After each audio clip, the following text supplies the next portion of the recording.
Hey folks, welcome back to Game Geeks. I'm your host, Kurt Wiegel. Today's episode, we're going to be talking about Night's Black Agents, which is a vampire spy thriller from Pelgrane Press as written by Ken Hite. Vampire spy thriller may sound a bit odd, at least at the outset, because when I think high spy thrillers, I think James Bond, I think Mission Impossible, I maybe think James Bourne, and then I don't always think, ooh, let's add Dracula to that to make it an interesting setting. And you know, on the second level, it's even a little weird then, but you know, when something's falling out of the pen or the keyboard of Ken Hite, it's probably going to work pretty well. Night's Black Agents uses the gumshoe system, which is what we've discussed more recently in our review of Esoterrorist. Please go back and watch that if you want a more detailed description of how gumshoe works, because I'm not going to go through it here again for you, except to tell you what additional rules or additional layers of it they put on in order to make this a vampiric spy thriller. One of the things they do is they add what's known as a cherry to your abilities, both investigative and general, although we're going to focus on the general abilities for this discussion. The cherry, as it's called, is essentially an extra level of badass that you get to apply to your character and what they can do when you have a rating of 8 or higher. Now, because you're dealing with a limited pool of points, an 8 or higher in any one of the investigative abilities any one of the abilities at all, is quite an investment. It's quite an investment of points. So by doing so, what you're saying to yourself and to your GM is, I want to make my character really badass in this ability. That's a phrase I'm going to be coming back to quite a bit, badass, because that describes a lot of what you do in this game. For example, let's look at shooting as your general ability and what sort of cool widgets you can get from that. Getting a shooting of 8 or more allows you to have extra attacks, or sniping, or special weapons training, suppressive fire, and the techno-thriller monologue. Now, honestly, the techno-thriller monologue is one that pops up quite a bit, and it's worth talking about here. One of the key things that limits you in a gumshoe game is refresh. That is, it may sound really awesome. Let's say you've got a 12 in guns, which means, holy crap, you're a grifter. But if you've got a really high rating in guns, and you burn all of them at once to do something, then you're sort of limited later on. You don't have any more to spend. You're limited to that D6 roll. Well, by employing the techno-thriller monologue, once per every so often, I apologize, the exact length of time escapes me at the moment, what you can do is you can spend, 10, 15 seconds and talk about why the FN57 is the absolute best firearm known to man. Holds 15 to 17 in a normal size round. The ammo is completely interchangeable with the FNP90. It is mostly made out of composite with only a little bit of metal, so it can spoof most metal detectors. It is naturally ambidextrous because of where it dumps out the cartridge. That buys you a techno-thriller monologue, which grants you some refresh points to put right back into your pool. Same basic principle applies for driving. If you decide to get into how well you're driving or what you do, or if you want to get into a drift discussion as you're trying to escape whatever it is chasing you, and you run your sports car and drift it right underneath that semi while they trash theirs trying to do the same thing running into it, there's your techno-thriller monologue. That gives you your points back.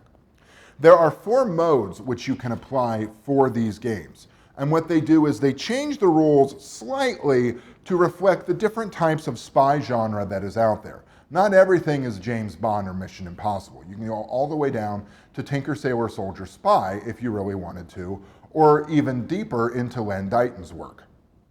Now, these modes are actually based on certain pieces of spy lore that also apply to vampiric lore as well. For example, Burn. These focus on psychological stories.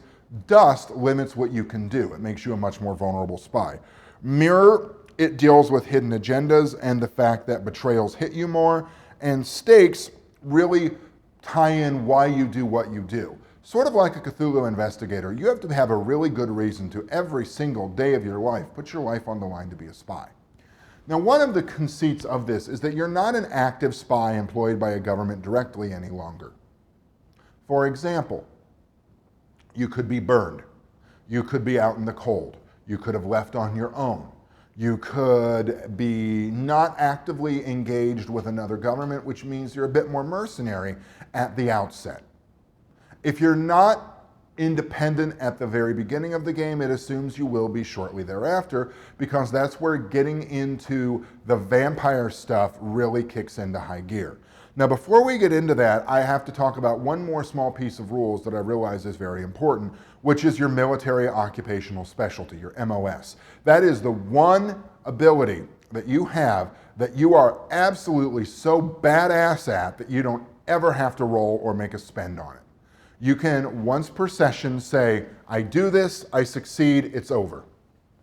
For example, if your military occupational specialty is driving, you can just say, you know what, I don't feel like playing out this chase anymore. I'm free.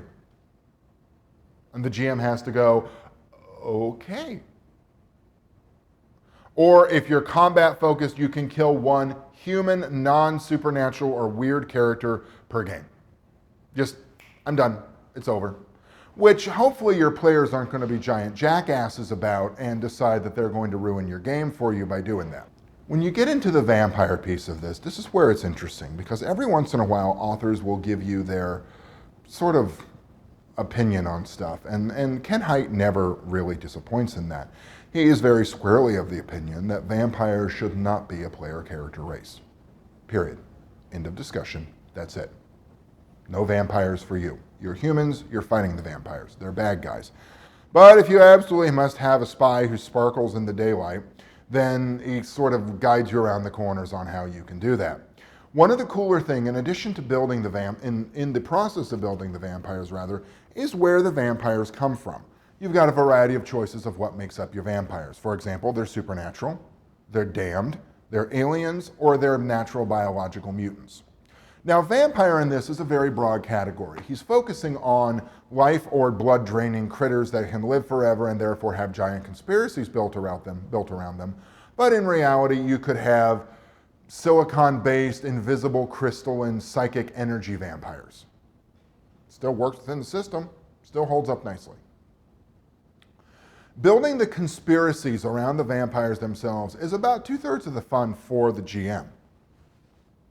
Because you never go right up against the vampire to start with. You always have the layers of bad guys that you have to work for before you get to the top of what they call the vampire pyramid. It's a conspiracy pyramid. And one of the best things about this book that really holds up true in almost every Pelgrane Press product is GM advice. The author understands that this may not be as intuitively quick and simple to you as it was to him as he was writing it, so he gives you ample advice and ample ideas on how to go with things, as well as the DVD commentary track, which is playtest notes from people who worked on this game either in the writing or during the Kickstarter stage. This is an extremely well-crafted, beautifully put together book. The art is simple but evocative. You get to where it's going, and it really focuses on the different kinds of vampires and different kinds of monsters that you can deal with. You have to really like the gumshoe system to get into this. I think adding the action layer, while I initially heard about that to the gumshoe, adding the action to the gumshoe system, my first reaction was clunky, but as I read through it, it really holds up well, particularly in the areas of the cherries and the techno-thriller monologues. There's an adventure at the back, and some absolutely, probably the biggest selling point for me for this book, like I said, is quite simply the GM's advice, how to run this game and what to do with it. Honestly, anything that falls out, anything that Ken Hite can shake out of his keyboard, I'm interested in reading, because I think he's one of the more interesting writers in role-playing today. I dread the day he decides to give up this hobby and go into either writing screenplays or books, because I think we're going to take a real big hit for our creative component for this particular hobby. For Game Geeks, I'm your host, Kurt Wiegel. Good day and good game.